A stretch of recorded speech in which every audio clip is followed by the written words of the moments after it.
Mesdames et messieurs, bonsoir. Bienvenue dans Carrefour des Arts, votre émission que vous retrouvez sur la RTS2 tous les mois. Bienvenue si vous venez de nous rejoindre. Vous êtes juste au début de l'émission, vous ne ratez rien du tout. Et comme tous les mois, nous ferons un petit tour de culture. Ce soir, sur nos différents plateaux, nous aurons Maïmouna qui est là déjà avec son invité, Boubou. Boubou qui est artiste céramiste. Je comprendrai tout à l'heure mieux cette expression et il a encore d'autres qualités qu'on peut lui porter. Nous aurons aussi sur les différents plateaux Abdourahmane qui est avec son écrivain. Il est toujours fidèle, Abdourahmane. Et ce soir, nous parlerons de ce livre qui retrace un peu l'histoire d'un couple. On en saura un peu plus tout à l'heure quand Abdourahmane voudra bien nous laisser discuter avec son invité. Côté stylisme et mode, nous avons Fatma qui va nous présenter son invité, qui est styliste, justement, qui va nous dire tout ce qu'elle sait de ce métier et ce sera des informations, ces informations seront les bienvenues. Voilà. Et à côté de moi, nous aurons ce soir un invité, un illustre invité qui est archéologue,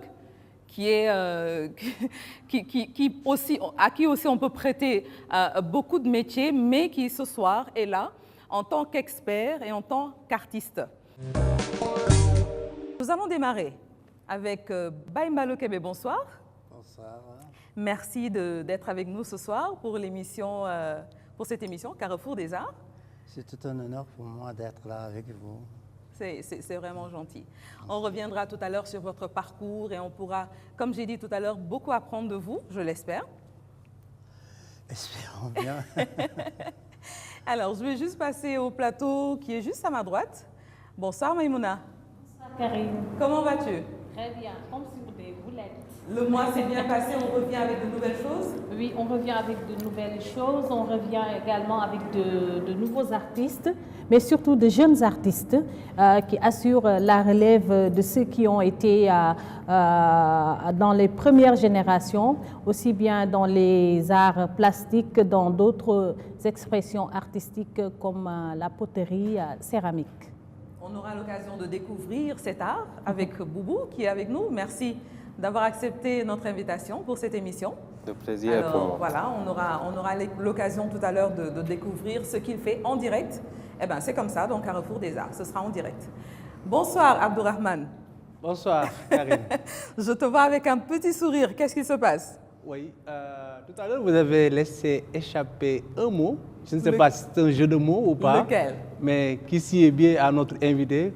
Vous avez dit Abdourahmane toujours fidèle à son poste. Oui, aujourd'hui il se trouve que notre invité s'appelle Fidèle. Et c'est un homme qui a fait faux bond à son art. Parce qu'il est issu du monde du cinéma. Parce que notre invité, M. Fidèle Diémé, est aussi arrivé à la littérature grâce à ce premier roman que nous allons présenter. Que nous allons voir ce soir, Oui, c'est que ça? nous allons voir. Et qui en dit long sur les secrets de la société Diola. On reviendra là-dessus dans un petit moment. Juste le temps de faire un tour chez nos amis de la mode. Fatma, bonsoir. Bonsoir Karine. Ça va très bien ce soir. Je vois tout le monde avec un sourire, mais c'est magnifique. Oui, ça va très très bien. Toujours heureuse de partager un plateau avec toi. Ah, merci. Et tu as ton invité. Je me suis renseignée. Hein? C'est Wassila, n'est-ce pas? Wassila. Wassila qui fait de la haute couture et qui va venir nous présenter ses chefs-d'œuvre. Voilà, tout à Sa fait. particularité? Aujourd'hui, elle nous a amené une série de robes de soirée de haute couture qui sont faites au Sénégal et qui sont confectionnées ici avec des tissus qui viennent d'ici. Est-ce qu'il y en a à ma taille? Ah, ça, par contre, il faudra lui demander. Je sais que la mienne ne te va pas. C'est sûr, c'est sûr. En tout cas, Wassila, merci d'être avec nous ce soir pour ce numéro de Carrefour des Arts. Alors, je vais demander à Maïmouna de bien vouloir introduire Boubou.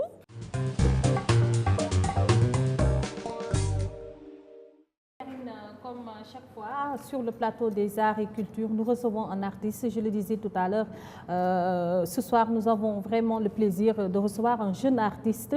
Il est artiste potier, céramiste, je pense, ça se dit, Oui. Poterie et céramique. Voilà, donc il s'appelle Boubou Ndiaye. Il est élève du grand maître Alpha Sow, je devrais dire. Alpha Sow, connu pour ses chefs-d'œuvre qu'il fait. Donc, Boubou est pensionnaire du village des Arts. Donc, il occupe actuellement l'atelier de Feu Alpha Sow depuis une année, je dirais, parce qu'il a été rappelé à Dieu en mars, je pense bien, en avril 2016. Voilà, c'est ça, en avril 2016. Alors, bonsoir Boubou. Bonsoir. Merci d'être avec nous dans ce troisième numéro du Carrefour des Arts. Nous allons vous laisser vous présenter un peu. Bonsoir, mon nom c'est Boubou Ndiaye, je suis artiste céramiste au village des Arts. J'ai démarré d'abord le métier dans un village de Cheikh Pafar qui se trouve sur la Corniche. Et après, j'ai fait la connaissance de maître Alpha Sow, dont son neveu me l'a présenté. D'accord. Alors, Karine, vous voyez, donc, il assure vraiment la relève, je le disais tantôt, du défunt maître de la céramique Alpha Sow. Mais ce qu'il faudrait également préciser, c'est que Boubou a aussi laissé ses cours parce qu'il était étudiant en droit. Il a été jusqu'en licence. Donc, sa passion l'a poussé, la passion pour la céramique a pris le dessus sur les études. Donc, depuis, il est là et il se bat dans ce métier qu'il fait. On le laisse juste préparer ses instruments et on revient.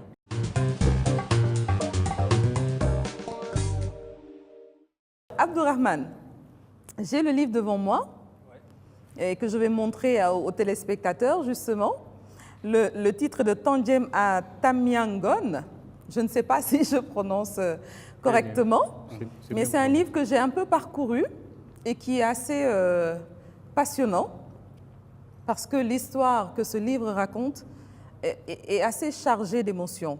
Mais tu vas nous en dire plus. Oui, l'auteur valide dit que vous avez bien prononcé. Alors, c'est de Tandjem à Tamiangon.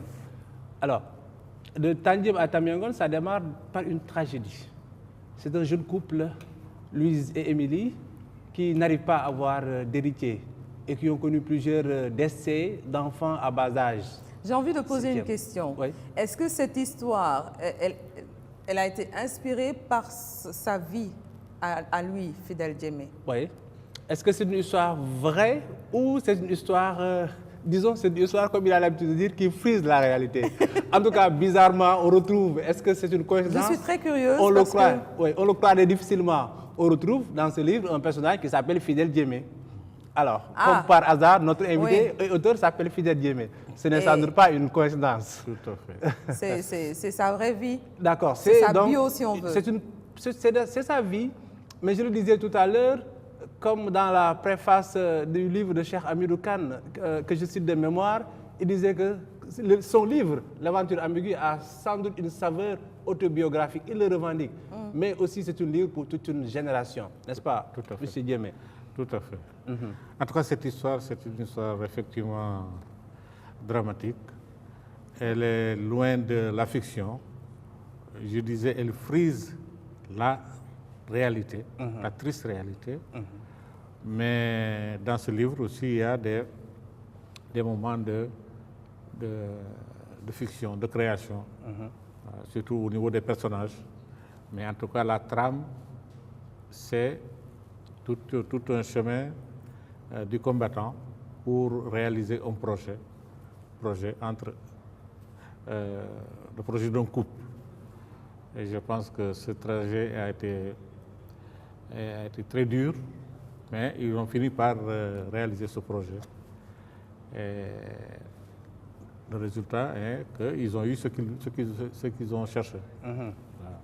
Alors, le résultat de ce projet, c'est vous-même. On va y revenir parce que c'est un couple qui a connu la tragédie, qui pour avoir un héritier et le sauver a dû s'exiler. Quitter donc Tandjem, le village de Tandjem. On est à Bignona, dans le sud, en Moyenne-Casamance, dans les années 20 jusqu'aux années 30. Et le couple a dû s'exiler de Tandjem à Tamiangon, donc pour former un foyer, pour former une famille et sauver ainsi un héritier qui va assurer la relève. Alors, dans ce roman, on trouve des personnages aussi bien fictifs que réels, des personnages historiques qui ont réellement existé. C'est un mélange. Voilà, c'est un mélange. Donc, on retrouve aussi cette verte Casamance qu'on aime bien, chaleureuse, etc., surtout dans ces années-là où il n'y avait pas encore la présence de toute cette modernité. Oui, Ouais. oui. En tout cas, merci pour cette belle présentation, Abdourahmane. Fatma,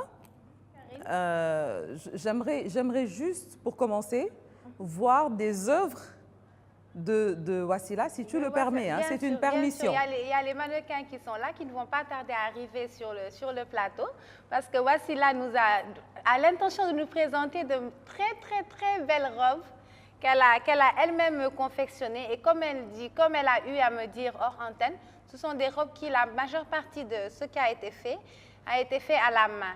Donc c'est de la haute couture qu'elle fait et le grosso modo du travail est fait à la main. Ici à Dakar? Ici à Dakar, oui. Quel genre de tissu, en fait, vous utilisez en général? Donc vous allez voir la première robe qui va passer, qui est en rose clair. C'est une robe en crêpe légère avec de la dentelle. Et on en trouve facilement à Dakar, une très belle matière en fait, très belle matière. Et elle est assez luxueuse, en fait, elle est très chic et très bien portée aussi ce soir. J'aimerais bien qu'on demande à Wassila sur quoi elle se base pour choisir les couleurs de ces tissus. En fait, c'est des coups de cœur. Je rentre dans un magasin de tissus et puis je vois de beaux tissus, des couleurs et selon mon inspiration. Comme cette robe par exemple, je suis rentrée, j'ai beaucoup aimé la couleur et je trouve qu'elle met beaucoup en valeur une femme. C'est très beau, c'est très élégant. Comme le rose qui est en mousseline, ce rose bonbon aussi. Oui. Je trouve que c'est très joyeux pour l'été qui arrive de porter déjà des couleurs. Quelque chose de fluide, de gracieux et de clair aussi. Ça donne assez de gaieté. Et donc, c'est en choisissant les tissus que tu imagines le modèle ou c'est l'inverse? Non, c'est vraiment en choisissant. Tu imagines d'abord avant de choisir? Il est presque impossible de dessiner, de faire un croquis et ensuite d'aller chercher un tissu. Souvent, on ne trouve pas de tissu adapté au croquis, c'est très compliqué. Par contre, dès qu'on trouve un tissu, tout de suite, on imagine quel croquis on va faire avec. D'accord. Et donc, toi, ça ne te dérange pas, par exemple, parce que maintenant, on retrouve les mêmes tissus partout.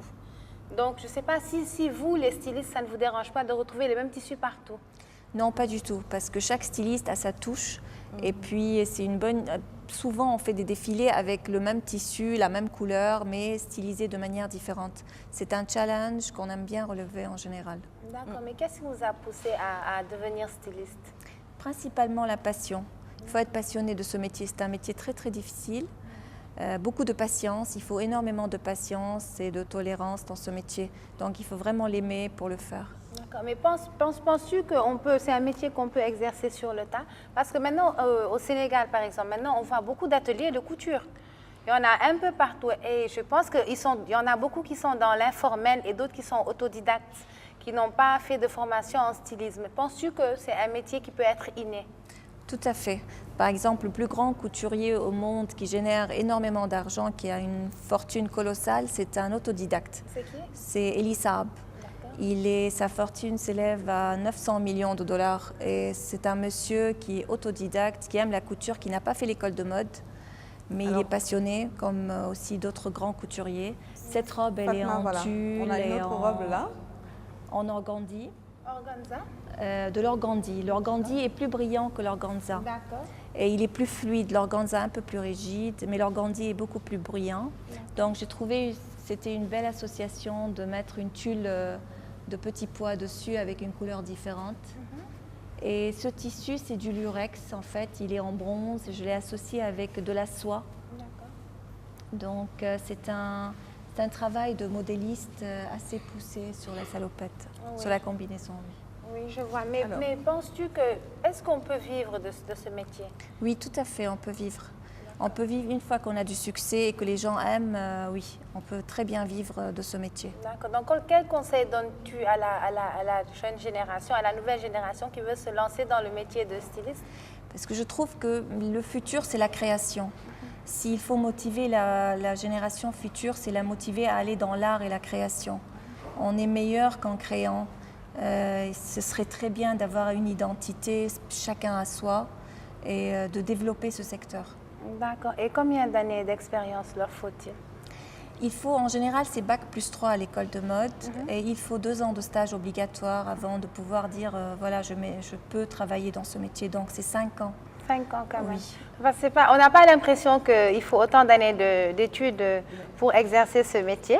Mais moi, j'aimerais savoir, toi, Wassila, tu as combien d'années d'expérience dans ce métier? Et comment après ce nombre d'années d'expérience, qu'est-ce que tu en penses? Qu'est-ce que penses-tu du stylisme au Sénégal? Je pense qu'il ne faut pas se décourager parce que c'est un métier où on se décourage très très vite, surtout au démarrage.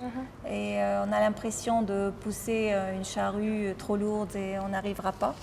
Mais c'est pas vrai, il suffit de résister et voilà. Et ça marche à un moment ou à l'autre, ça marche. Et le nombre d'années d'expérience que tu as? J'ai 7 ans d'années d'expérience. 7 ans au Sénégal? Au Sénégal, oui. J'ai envie en fait de demander à Baïmbalo Kébé si les tissus qu'on a vus en fait passer, les tissus que notre styliste utilise, est-ce que ce sont des tissus aujourd'hui que vous pourriez prendre pour les utiliser sur une œuvre, par exemple? Oui, il est possible. Hein. Vous savez, j'ai une demoiselle dans mon atelier qui travaille avec les textiles, qui a fait un peu de machin, un peu de stylisme. Ces mêmes tissus, il peut les utiliser pour créer n'importe quel type d'œuvre. Vous savez, la création artistique, tout se ressemble, hein, tout se passe, tout s'échange en quelque sorte. Ces tissus-là, ce qui est merveilleux parce que j'ai appris que vous travaillez à la main, ça me rappelle quelqu'un parce que moi, mon couturier, celui qui faisait mes costumes, il le faisait à la main. C'est dommage qu'il n'est plus là. Les grands couturiers, ils travaillaient d'habitude à la main, même s'ils passent après la machine dessus, mais ils commencent toujours à la main. Alors ce tissu... Est-ce que la main est beaucoup plus précise. Ah, donc c'est deux... En fait, c'est la même idée. Vous êtes tous les deux convaincus que c'est la main qui fait l'œuvre, en fait. Oui. La machine... La bonne création. Tout à fait. C'est pas l'industriel. C'est dommage. C'est Chez nous, l'artisan. On a tendance à copier les choses qui se font à l'extérieur. Si nous allons chez notre ami de la Casamance et que nous voyons les tisserands de la Casamance préparer leur fameuse pagne et que les vieilles mémères le passent à la teinture, parce que moi j'ai appris un peu la teinture là-bas, alors on se rend compte qu'on a une richesse que nous sommes en train de laisser derrière nous. Or, nos couturiers auraient pu essayer de travailler avec ces genres de textiles faits avec le pur coton, essayer de l'améliorer pour que ça puisse résister un peu plus, et nous aurons de belles choses. Ce serait merveilleux si un artisan pouvait venir où moi je lui dis voilà ce que j'aimerais comme résistance ou bien comme souplesse. Et c'est vrai que c'est une très belle collaboration. J'ai eu déjà des clientes qui m'ont apporté du tissu tissé avec une petite largeur, très petite largeur, d'une largeur de 30 cm et il fallait lui faire un vêtement avec. Donc c'était un vêtement avec plein de découpes, mais c'était très beau. C'était vraiment très très beau et d'ailleurs elle en a redemandé dans le même tissu. Elle avait un rouleau de tissu tissé. Je pense qu'elle l'a rapporté du Mali.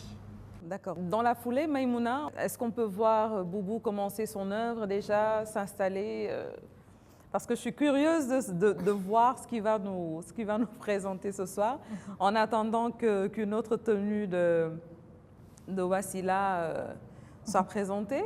Effectivement, Karine. Donc, nous allons inviter Boubou à rejoindre la tour. Déjà, c'est un matériel qui attise la curiosité. Oui. C'est un truc qui est fabriqué.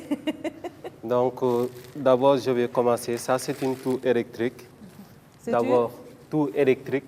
Donc, c'est une tour qui ne vient pas d'abord ici au Sénégal, ça vient d'Europe. Ça n'existe pas ici et personne ne peut le fabriquer? On peut faire ça des tours manuels, quoi, des tours à pied. Ah, d'accord. Ouais. Mais là-bas, c'est un peu compliqué, quoi. Et ce D'accord. tour-là, c'est un tour qui vient d'Europe, quoi. D'accord, très bien. Ici, c'est l'argile. C'est avec cette matière-là que je travaille. Mais ça vient du Sénégal.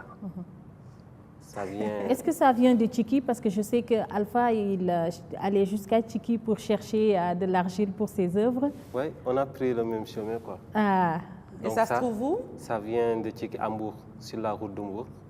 D'accord. Donc, je reprends là-bas sur les carrières. Et après, je viens ici pour faire le traitement. D'accord. Vous Donc, le prenez cru en cailloux, c'est ça? Donc, je reprends un caillou. D'accord. Donc, quand j'arrive ici, c'est à Oui. ce moment-là que je passe au traitement. Et on peut savoir comment vous faites pour que ça devienne ce que vous avez entre les mains? D'abord, je le trempe dans l'eau. D'accord. J'utilise le trempage.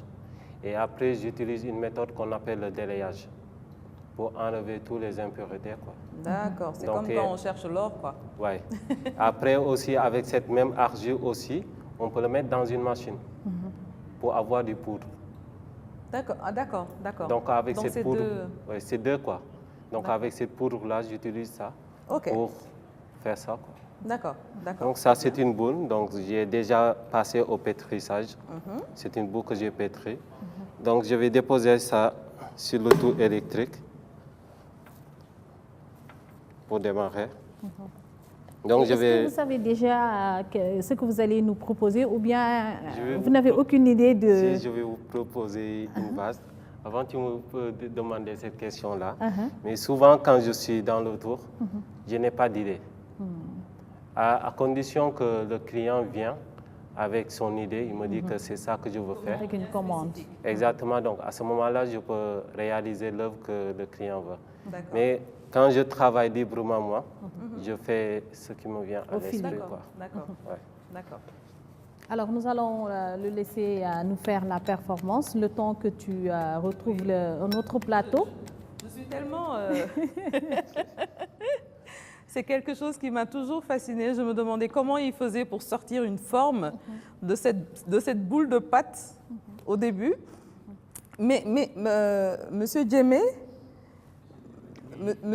en Casamance, on a beaucoup de gens qui font de la poterie, si on peut dire, Bien sûr. n'est-ce pas? Bien Et il n'y a sûr. pas les hommes, les femmes, les enfants, tout le monde en fait. C'est généralement les femmes qui s'adonnent à ça et qui produisent des outils utilitaires très, très prisés à Casamance. Presque tout se fait à la cuisine, puiser de l'eau. Tous les ustensiles, vraiment, ça gravite autour de ces instruments-là. Et vraiment, on a grandi avec ça, on ne connaît que ça. Je pense que ça vient de ne sais Ouais. quelle époque. Oui, c'est des traces de civilisation. Exactement, Et qui ont perduré. Et vous-même, vous racontiez que quand vous êtes installé pour revenir à Tamiangon, vous avez trouvé des traces de poterie, de vases, Voilà, exactement. qui ont été sans doute des œuvres de... Légués par ceux qui ont pérégriné, Ouais. qui sont passés par Tamiango. Ouais. Donc, quand on cultivait, on rencontrait justement des poteries qui datent de ne sais quelle époque. En Ouais. tout cas, Ouais. ce sont des œuvres. Ouais. Puisque nous parlons de la Casamance aussi, il y a la célèbre céramiste Awaseni Camara, qui fait partie des artistes sénégalais, je dirais même africains, les plus cotés au niveau international. Donc D'accord. ses œuvres voyagent partout. Donc juste pour compléter ce que disait Fidèle Djemé. Mais quand on le voit faire, on est vraiment convaincu que c'est de l'art. C'est de l'art. vraiment de On a l'art. différentes formes qui sortent avant l'œuvre finale. Exactement. Wassila, vous avez déjà vu quelqu'un vous faire une démonstration comme ça en direct En direct, non, un mais j'ai artiste déjà vu un film qui parle principalement justement de ce métier. Et un très très beau film d'ailleurs qui s'appelle Ghost, je ne sais pas si vous l'avez vu. Et c'était la scène culte où on voit la dame travailler la pâte et avec. C'est vrai que certains disent que ça calme beaucoup de travailler la pâte. Et c'est très bien pour l'esprit. c'est une thérapie. Nous venons de la terre, nous venons de l'argile. Et vous disiez que c'est de l'art. En fait, c'est une des formes d'art les plus anciennes avec la peinture.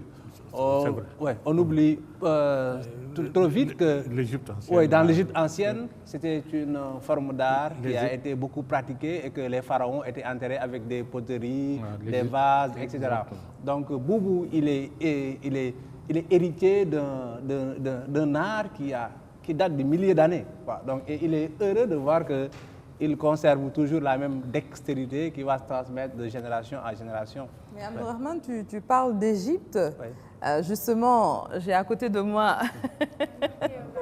Avant d'arriver en Égypte, Oui. déjà au Sénégal, les fouilles que nous avons faites au bord de la mer, on a trouvé toujours des tessons de poterie. De poterie? Ouais. Si vous allez à l'IFAN, vous les trouverez. On a essayé de reconstituer toute la poterie qui a été trouvée en place. Ça, c'est une chose. Maintenant, en Égypte, la poterie a servi à pas mal de choses. Alors, juste pour vous dire, chers téléspectateurs, que Baye Malo Kébé a une formation d'égyptologue.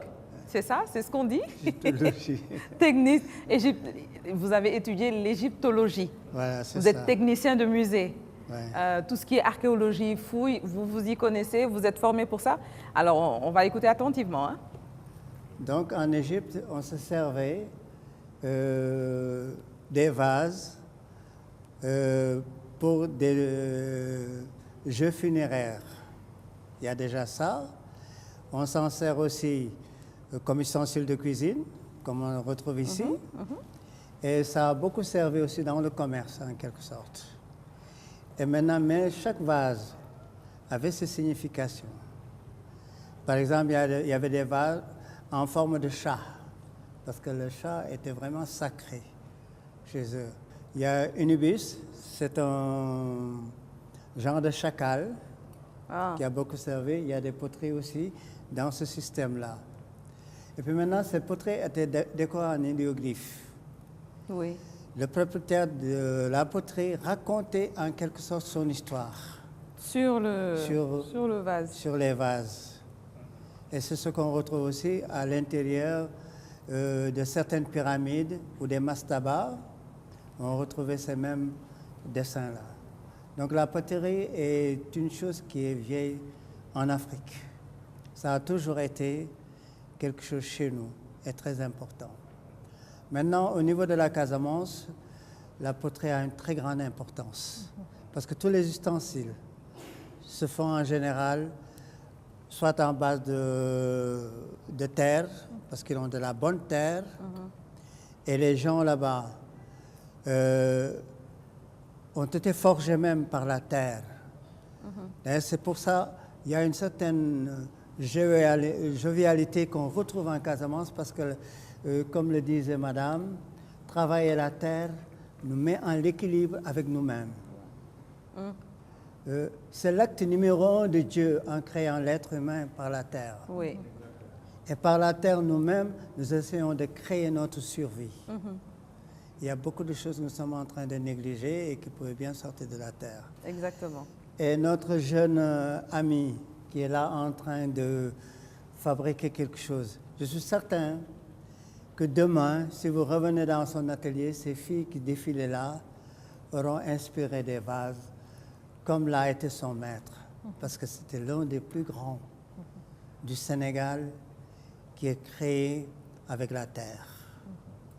Il avait maîtrisé la terre et c'était un plaisir de le voir seulement travailler, comment ses yeux pétillaient, comment ses mains tremblaient.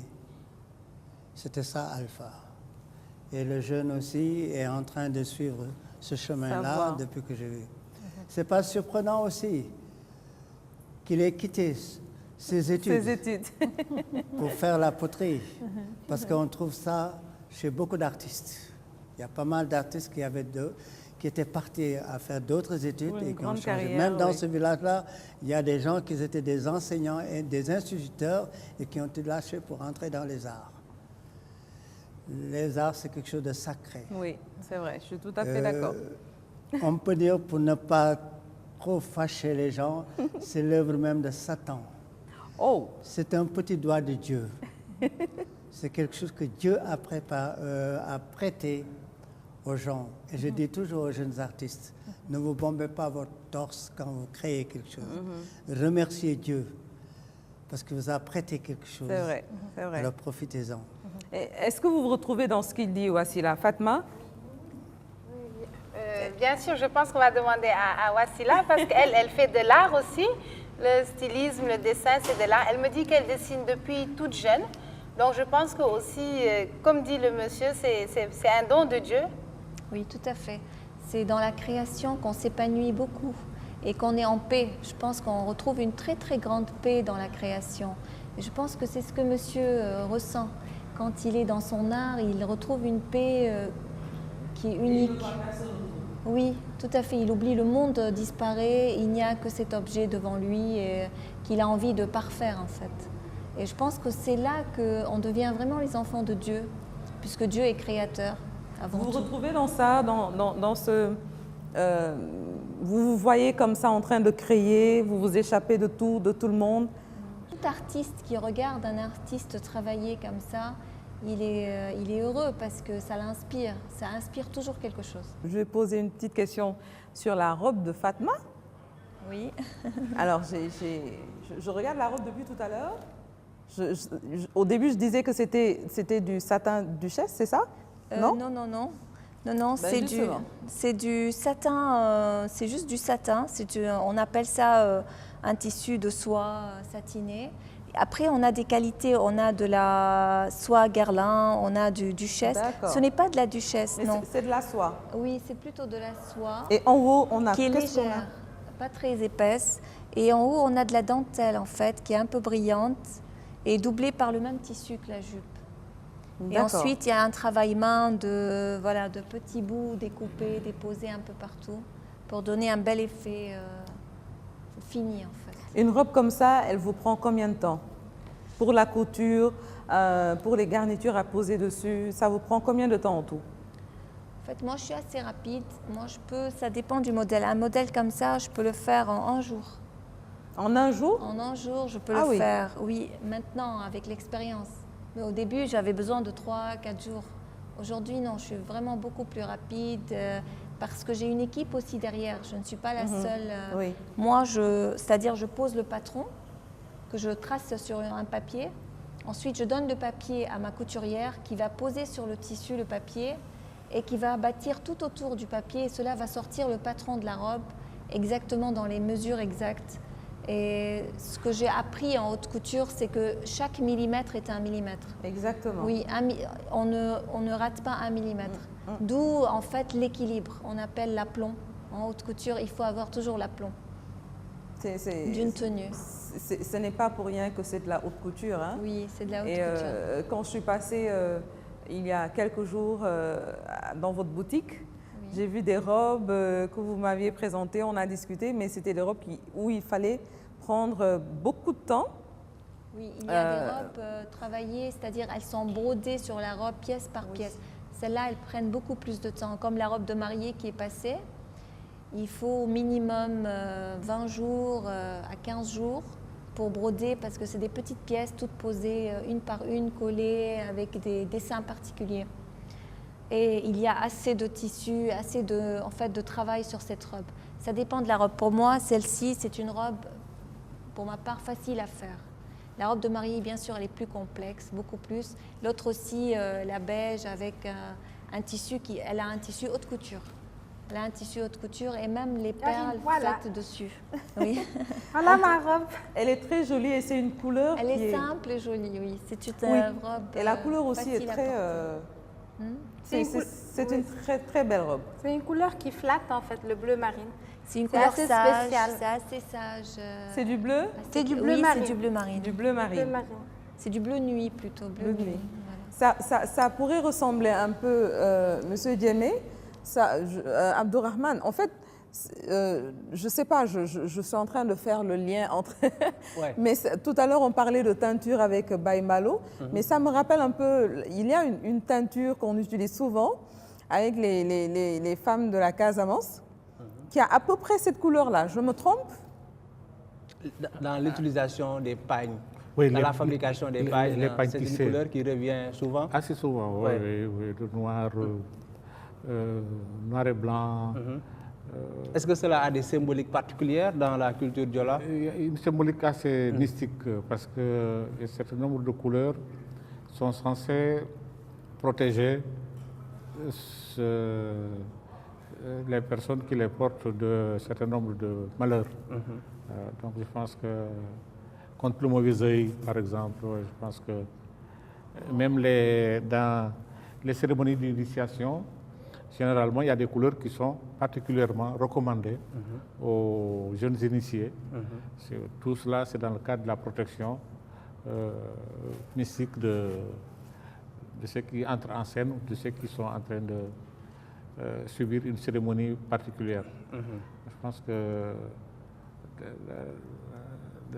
Fatma donc est protégée ce soir. Ouais, elle est Fatma. C'est pas la même couleur. Ça, c'est du bleu marine, bleu de nuit. Et la couleur, c'est indigo. La couleur dont vous parlez, c'est du indigo. Si je ne me trompe pas. C'est la couleur que les Peuls utilisent souvent pour leur tissu, les lépis. Si je ne me trompe pas. Donc là-bas, ça tire plus vers le violet que vers le plus sombre. Il y a des nuances, c'est sombre. Ouais. Mais c'est dans les Donc, tons. je ne suis pas protégée ce soir. C'est dans les Mais c'est dans les tons. Alors, Abdourahmane, quand j'ai lu, j'ai feuilleté quelques pages de ce livre. Et justement, on parlait de bois sacré. Mais j'ai l'impression on nous a juste, donné un avant-goût. Mais l'auteur n'est pas allé... n'a pas brisé les tabous. Oui. Parce qu'il y a déjà un tabou il faut le dire, il y a un tabou qui entoure le bois sacré. Il y a toute une frontière entre ceux qui peuvent y pénétrer et ceux qui font la manifestation à l'extérieur du bois sacré. Moi, je pense que les jeunes gens à initier qui peuvent y aller, et puis les initiateurs, les maîtres de cérémonie qui peuvent y aller, et puis ceux qui sont déjà initiés. Voilà. Donc, parce que dans le livre de Tandjem à Tamiangon, on raconte un peu l'évolution de la société Diola. Et ce qui est fondamental, et j'allais dire formidable, c'est comment les Diola ont aussi gardé une forme d'organisation sociale malgré les pressions venues des religions étrangères. Et cette forme d'organisation-là, elle est matérialisée par le fameux boukout, le bois sacré. Le boukout qui fait appel à tous les fils d'un terroir déterminé tous les 20 ans. Normalement, tous les 20 ans, ceux qui ne sont pas initiés, ils ont déjà l'âge pour... Où qu'ils puissent se trouver dans le monde, ils doivent revenir. Bon, ça vraiment, c'est un acquis. Ça permet aux gens de se retrouver tous les 20 ans, de se transmettre les codes, les secrets, la façon dont il faut mener cette cérémonie qui est très, très, très prisée chez nous. C'est un acquis parce que sinon, les gens se perdent et puis c'est fini. Mais pourquoi c'est une cérémonie où tout ce qui se fait est caché, demeure un mystère? Je veux juste comprendre pourquoi autant de mystères autour du bois sacré. La force du bois sacré. Il y a des tabous que l'on conserve. Sinon, on n'aurait pas la nécessité de réunir les gens tous les 20 ans pour transmettre ce code-là.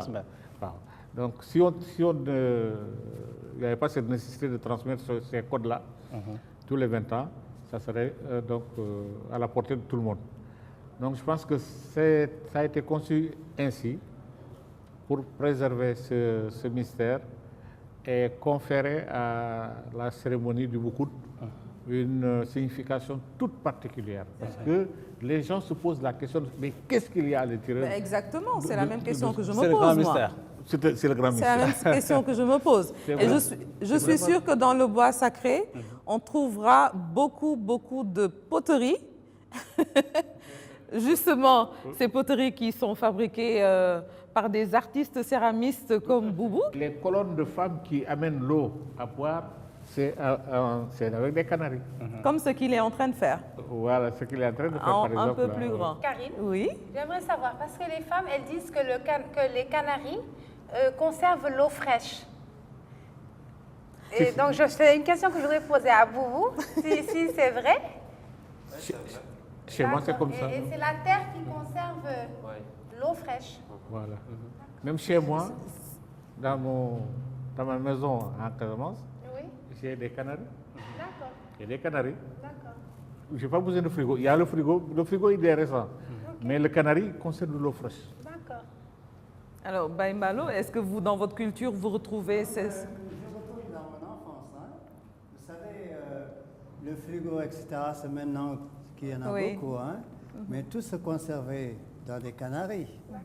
Et ce qui était important dans ces canaris-là, tout le monde partageait le même pot. Oui, Ça renforçait les liens de la famille. c'est Le vrai. Toubab est venu Oui. et nous a appris que, voilà, on va passer la maladie et ainsi de suite. Mais beaucoup de maladies, nous, on ne le connaissait pas. On nous a amené ça.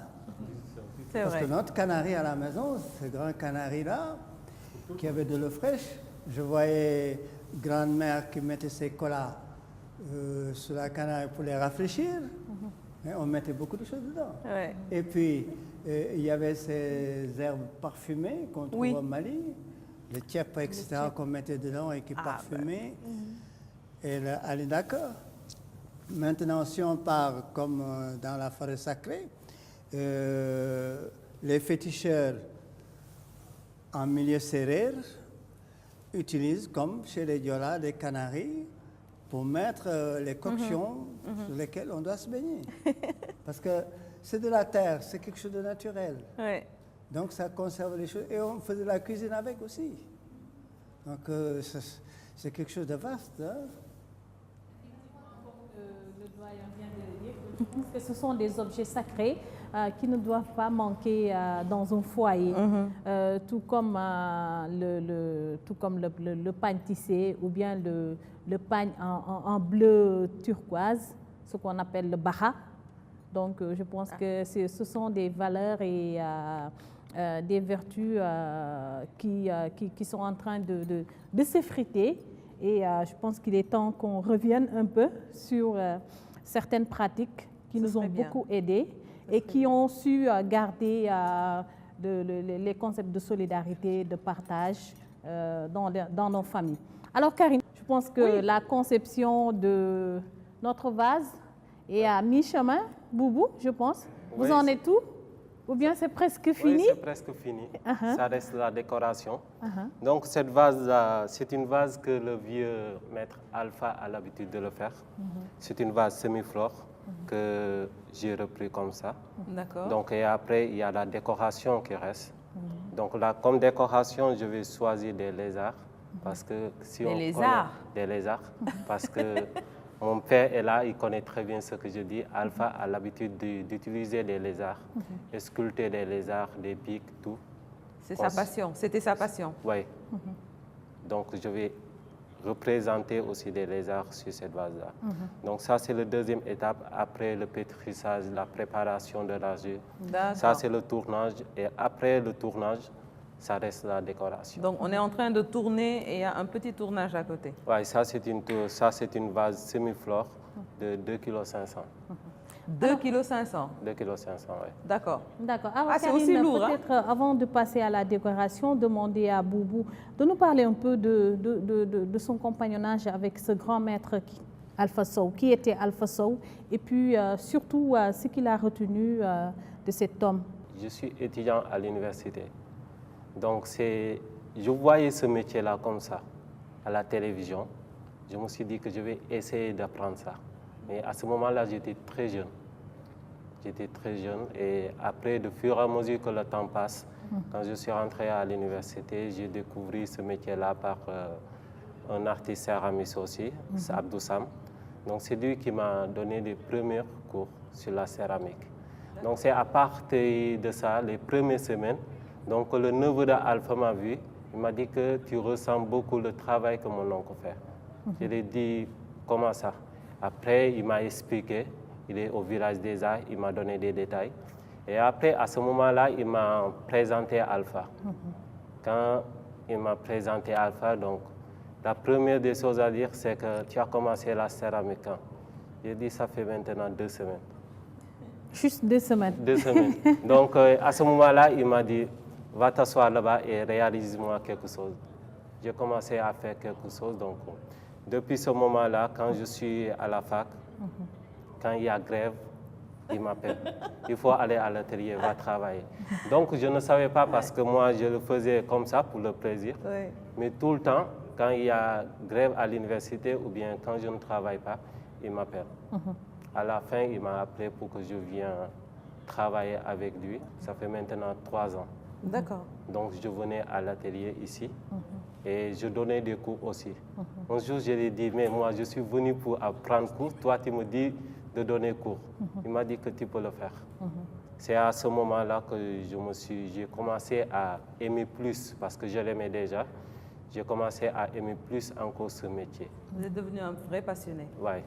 Et après cela, il m'a donné pas mal de choses, des conseils, tout. Parce que ce qui est plus important sur AFA, c'est que c'était ses conseils. La première semaine, il a commencé à me parler son parcours. Et ça, je pourrais dire que ce n'est pas donné à tout le monde. Vous êtes resté à côté de lui pendant 2 ans, si on Non, peut j'ai resté auprès de lui pendant 3 ans. 3 ans. J'ai côtoyé AFA pendant 3 ans. D'accord. Donc, mais j'ai installé au village, ça fait maintenant 1 an. Un an J'ai installé définitivement au village. D'accord. Mais je venais ici, je travaillais et je retournais. Là, vous êtes sûr, vous ne regrettez pas d'avoir laissé tomber vos études en droit? Vous êtes sûr de votre décision là? Non, pas du tout. Mais en fait aussi, je n'ai pas laissé les études. J'ai fait une pause parce que quand Alpha était malade, donc il y avait beaucoup de travail ici. D'accord. Donc il y avait la collaboration des Américains que je dois former ici. Je dois préparer le master ici au Sénégal. Donc tout cela, ça demandait beaucoup de temps. Effectivement. Donc il fallait que je pose un peu au niveau des études pour se concentrer un peu sur la céramique. Parce qu'avant tout, c'était l'admiration qu'il avait envers moi. Parce qu'il y a beaucoup de céramique au Sénégal. Donc le fait qu'il m'a beaucoup tiré, il m'a beaucoup aidé pour que je puisse continuer ce métier-là. Donc c'est à ce moment-là que j'ai fait une pause sur les études et j'ai commencé. J'ai continué le métier jusqu'à maintenant. À vous écouter, on a l'impression de connaître ce grand homme. On lui rend un grand hommage à travers votre œuvre. Et on va voir aussi les autres œuvres que nous avons dans cette galerie. Nous rappelons que nous sommes au Village des Arts, dans la galerie Léopold Sédar Senghor, pour votre émission Carrefour des Arts que vous suivez depuis tout à l'heure. Merci d'être avec nous. Merci de votre fidélité sur la RTS2. Moi, j'aimerais juste qu'on nous présente quelques œuvres de cette illustre galerie, si c'est possible. On va commencer par votre œuvre. C'est un nom qu'on m'a répété plusieurs fois que je n'arrive pas à retenir. La technique que vous utilisez dans vos peintures avec l'écriture dessus. J'ai du mal un peu à retenir le nom, mais vous allez nous en dire plus. Enfin, le mot est très sénégalais, c'est le khatim. Khatim, voilà. Khatim art. Khatim art. Il faut retenir Khatim art. Je l'ai pris de mon père qui était un marabout. Il était fonctionnaire, mais un marabout. Alors, il était là toujours assis avec ses tablettes à écrire quand il n'allait pas au travail. Mais si j'ai pris cette technique-là, c'est parce que j'ai tellement de choses à communiquer. Et j'ai une très grande bibliothèque, très riche, avec plein de disques. Parce qu'en toute sincérité, quand j'étudiais, je n'avais que 2 amis dans ma vie. C'était mes livres et mes disques. Ah, d'accord. Parce que les gens, des fois, ils vous lâchent. Et la littérature? Ben justement, parce qu'il écrit beaucoup, c'est ce qui me... J'ai mes écrits personnels. Hein. J'ai écrit pas mal de trucs que j'ai gardés et qui, un jour ou l'autre, vont sortir. Peut-être mes enfants vont le publier. Donc, et comme vous, journalistes, vous racontez tellement de choses. Et ce que vous racontez, des fois, échappe au monde. Et moi, je les arrête. Par exemple, quand on parle de la violence faite aux femmes, la personne il lit l'article et puis il le balance là-bas. Oui. Mais quand il a une œuvre comme ça, un bon matin, il s'ennuie, il reste seul à la maison, il lit 1, 2 passages, tac, il aura envie de finir. Et parfois, on me téléphone pour me dire, mais cet article-là ou ces phrases-là, c'est dans quel livre? J'utilise bien vos livres, les livres des écrivains. J'ai beaucoup utilisé certains livres de Semben, L'aventure ambiguë. Si vous voyez d'ailleurs même chez Amadou Khan, derrière lui, chaque fois qu'il est présenté, il y a une œuvre de lui, un khatimar. C'était l'aventure ambiguë qui a été utilisée. Et je travaillais beaucoup sur les œuvres de Senghor aussi, sur certains autres écrivains contemporains. Mais je ne suis pas seulement, parce que je suis le créateur du khatimar, j'aurais souhaité avoir la chance d'Alpha d'avoir un héritier. Mais les gens qui ont essayé jusqu'à présent n'ont pas pu rester. Ils sont partis parce que c'est laborieux. D'abord, il faut lire le livre. Oui. Par exemple, si je prenais votre livre, je dois le lire. Comprendre le livre. Essayez de mettre à votre place aussi. Transmettre par des images ce que vous avez dit. Oui. Fidèlement. C'est ça qui n'est pas facile. Oui, fidèlement. C'est très important et c'est le plus difficile. Mais Mouna, pendant qu'on continue, est-ce qu'on peut voir Boubou faire ses décorations sur la poterie? Oui, oui. Pour cette décoration-là, ce n'est pas possible pour que je le fasse. Ah, c'est pas possible en ce moment. Parce qu'il faut le laisser pendant un jour. Comme par exemple, il faut 24 heures pour que ça sèche. Pour que ça soit sèche. D'accord. Et maintenant, à ce moment-là, tu peux passer à la décoration. D'accord, Tu peux faire aussi une décoration directe. Ça veut dire que tu vas faire des tirettes comme ça. Ça, c'est une décoration tout simple et directe. D'accord, d'accord, très bien. Mais très bien.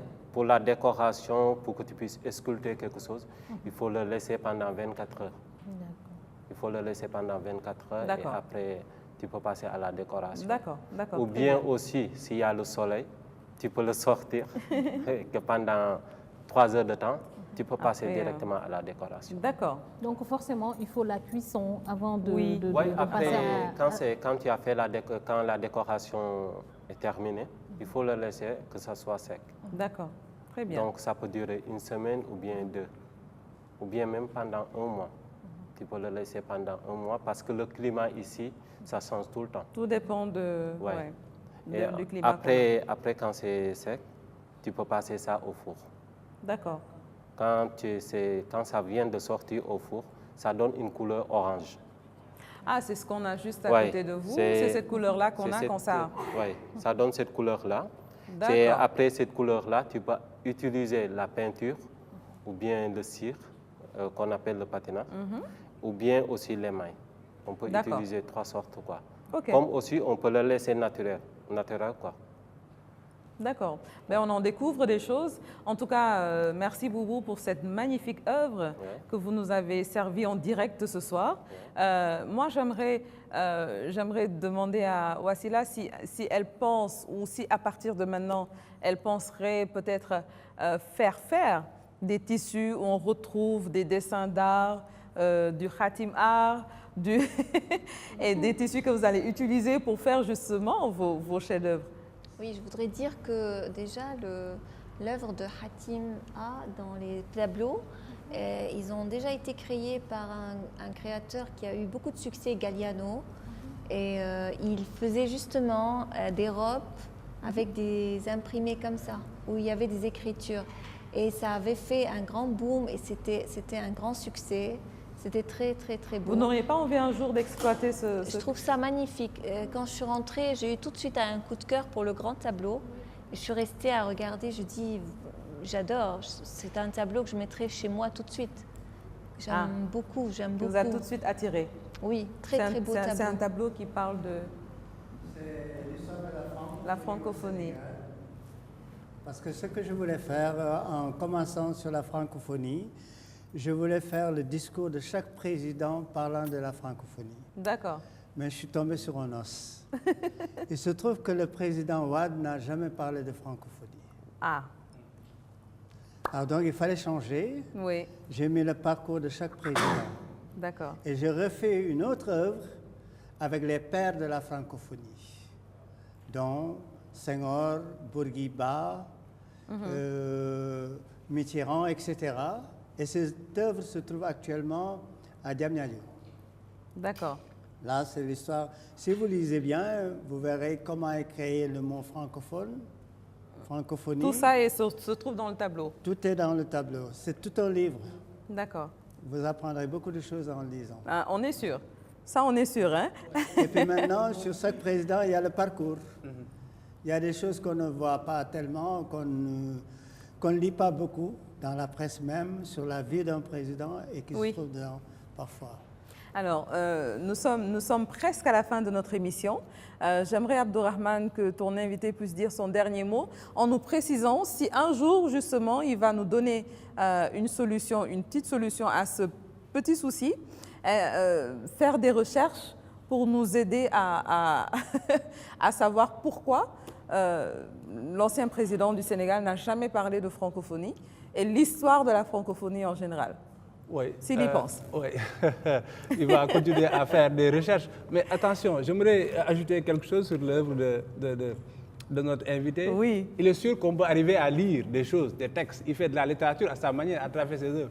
Ce qui est moins sûr. Et la question qu'on se pose devant ces œuvres, c'est que est-ce que c'est nous qui regardons les œuvres ou ce sont les œuvres qui nous regardent? Qui nous regardent. Vous avez bien comment il saisit. C'est vice-versa. C'est vice-versa. Parce que quand vous regardez une œuvre, parce que moi, les gens disent que je suis le peintre de l'expression. Vous vous déplacez, le regard de l'œuvre se déplace. Mais c'est exactement ça. Moi, mes œuvres vivent. J'aime pas tellement faire quelque chose de figé. De figé. Ah, vous y arrivez, hein? Quand vous regardez une œuvre d'art, très rapidement, on s'en lasse. Mais ce que je peins jusqu'à présent, c'est l'héritage du Bagnaï. Ouais. Chaque fois que vous regardez une œuvre, vous y trouverez quelque chose de nouvel. Ce n'est pas toujours la même chose. Si vous êtes de mauvais caractère, de mauvaise humeur, quand vous regardez, vous verrez l'œuvre qui va vous menacer. Oui. Et ainsi de suite. Donc c'est un jeu. C'est pour ça mon problème. J'ai essayé de former un jeune qui a cette œuvre là-bas derrière le caméraman, Ndir. Quand il est venu pour la première fois dans mon atelier, c'est un autodidacte. Hein? Il me disait, écoutez, moi je ne me fatigue pas, je veux chercher de l'argent. Ah. Je lui dis, si tu veux chercher de l'argent, tu sors de mon atelier. C'est l'argent qui va venir te chercher, mais tu n'as pas besoin d'aller chercher de l'argent. Travaille d'abord ta technique. Et je souhaite en faire un héritier en quelque sorte parce qu'il peint le jazz comme moi. Déjà, c'est quelque chose. Oui. Mais il y a le khatim qui est là, il y a les pointillés, comme cette femme qui était là-bas, alors avec des petits points, qui n'est pas tellement donné à tout le monde parce qu'il faut avoir beaucoup de patience. Le fait de peindre, pour moi, c'est comme si je faisais du yoga. Je retrouve tout mon équilibre. Ouais. Tout ce qui est en moi, je le sors. Je transmets beaucoup de choses en même temps et je capte des choses aussi en même temps. Et je pense que tous les artistes se retrouvent dans cette situation.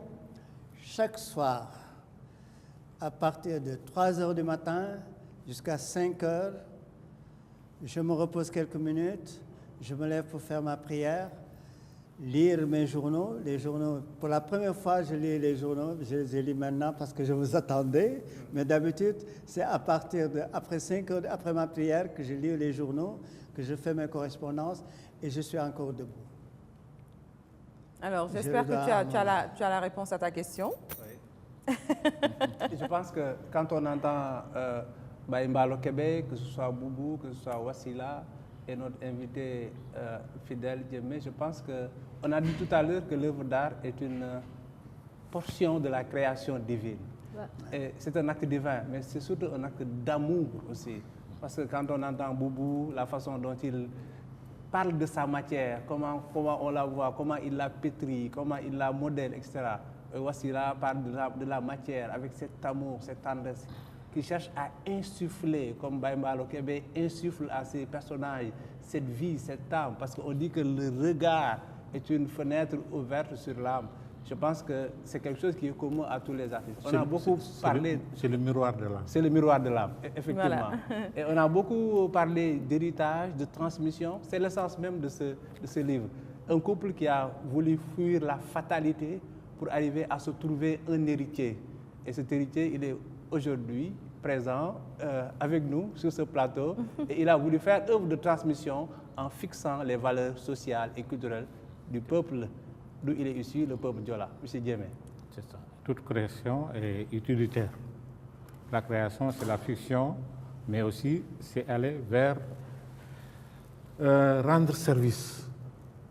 En rendant service, on est soulagé. Je pense que moi, par exemple, ce livre-là, bon, je l'ai porté pendant longtemps, mais tant qu'il n'était pas encore sorti, j'en souffrais.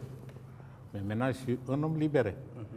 Parce que ce que je voulais en tant que cinéaste, c'est de trouver un moyen de fixer quelque chose pour les générations futures. Moi, si je n'avais pas fait ce livre-là, je ne dis pas qu'une autre personne ne l'aurait pas fait. Mais ce n'est pas la peine d'attendre à ce que quelqu'un d'autre le fasse. Je me suis senti capable de le faire et je le fais parce que j'ai un devoir de transmission, j'ai un devoir de mémoire, j'ai un devoir d'archivage. Vous savez, en parlant d'archives, j'ai vécu pendant les années 80-90 presque un drame au niveau de là où je travaillais, où des archives filmiques étaient en train de périr et c'était la mémoire du Sénégal, quand les actualités sénégalaises fonctionnaient normalement. Il était question de fixer toute l'activité économique, sociale, culturelle, sportive de la nation pendant ces périodes-là. Ça a été mis en boîte, ça a passé au niveau des actualités sénégalaises avant les films dans les salles de cinéma, et quand la télévision est arrivée, les actualités sénégalaises ont périclité de par leur présence au niveau des écrans. Et je pense que ce qu'on a perdu avoisine les 5000 copies. 5000 copies d'archives. D'archives. Si on n'archive pas, si on ne fait pas de statistiques, mais comment on va avancer? Il faut qu'on ait des repères. Les personnes, les pays, les nations avancent à partir de repères, d'archivage, un regard derrière, mais un regard derrière pour voir quelque chose de vrai. Ouais. Voilà. Donc c'était ça le problème. Donc moi je m'étais dit que je vais fixer toutes les fétiches, les coutumes qui se passaient, c'est dans le livre-là. Pour les jeunes de chez nous, c'est pas exactement les mêmes coutumes chez tous les Diola, mais c'est à 95% presque les mêmes fétiches, les mêmes coutumes. La cosmogonie, la vision, qui est très présente. Elle est très présente. Donc moi, j'ai fixé ça et je pense que ceux qui vont arriver, ils peuvent consulter. Et je pense que c'est un acquis. Je me sens libéré. Oui, vous avez fait œuvre de transmission parce voilà. parce que comme on dit, il faut préserver la mémoire. Un peuple sans mémoire est un peuple sans avenir. Exactement. En tout cas, Abdourahmane, merci de nous avoir amené un artiste, on va dire, du papier, qui nous apprend beaucoup à travers son livre. Alors, je rappelle juste que c'est de Tandjem à Tamiangon. Maintenant, je prononce mieux. Et il y a une suite, il faut ajouter, qu'on attend. Mais justement, l'œuvre de Fidel Djemé, qui était l'invité d'Abdourahmane ce soir. Merci de votre présence. Fatma, nous remercions aussi ton illustre invité, Wassila, qui est venu nous présenter de sublimes modèles. Oui, merci. C'était un plaisir de partager le plateau avec Wassila. Je la remercie aussi pour la robe. Et lui dit à bientôt. Merci à vous. Merci Wassila. Merci à vous. Merci à Boubou, l'invité de Maïmouna. Maïmouna, c'était comme toujours un délice de voir ces œuvres se réaliser en direct. Effectivement, donc c'était un délice, comme vous l'avez dit, un plaisir. Et surtout une chance de voir comment est-ce qu'on réalise une œuvre en céramique en direct, en live. Donc Boubou, peut-être un dernier mot avant de partir et surtout une question que je vais reformuler. Ce qui vous a le plus marqué chez Alpha Sow. Alpha, ce grand maître de la céramique. Qu'est-ce que vous retenez de lui? D'abord, je vous remercie. Mais ce qui m'a beaucoup marqué chez Alpha Sow, c'est le respect. Il a beaucoup de respect sur cet argile-là. Il aimait beaucoup. Il a du respect sur ça. C'est ça qui m'a beaucoup marqué sur lui. D'accord. D'accord. Voilà. En tout cas, ça nous aura tous inspirés, hein? Parce qu'on arrive à voir Alpha Sow à travers Boubou. On arrive à le voir et je pense qu'il assure vraiment et les gens peuvent être rassurés que la relève, le flambeau sera bien tenu par Boubou. Et nous serons tous là, Carrefour des Arts sera là. Inch'Allah. Donc merci à toi également Karine. Et j'en profite pour remercier le complexe Lamine Ara Création, qui fait aussi dans le stylisme et modélisme comme Wassila.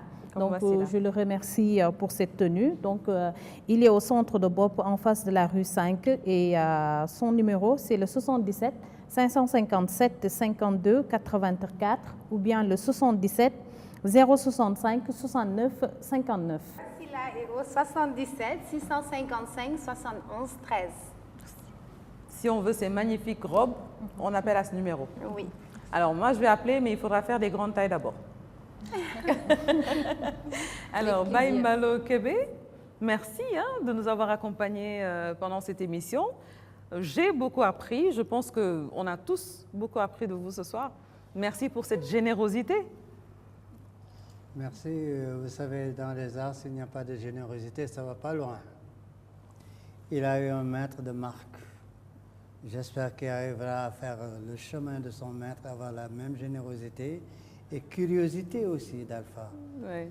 Parce que parlant de cette machine, on a créé une machine à partir d'ici, Alpha et moi. Parce qu'en dehors de ça, je suis un technicien qui m'occupe d'autres choses.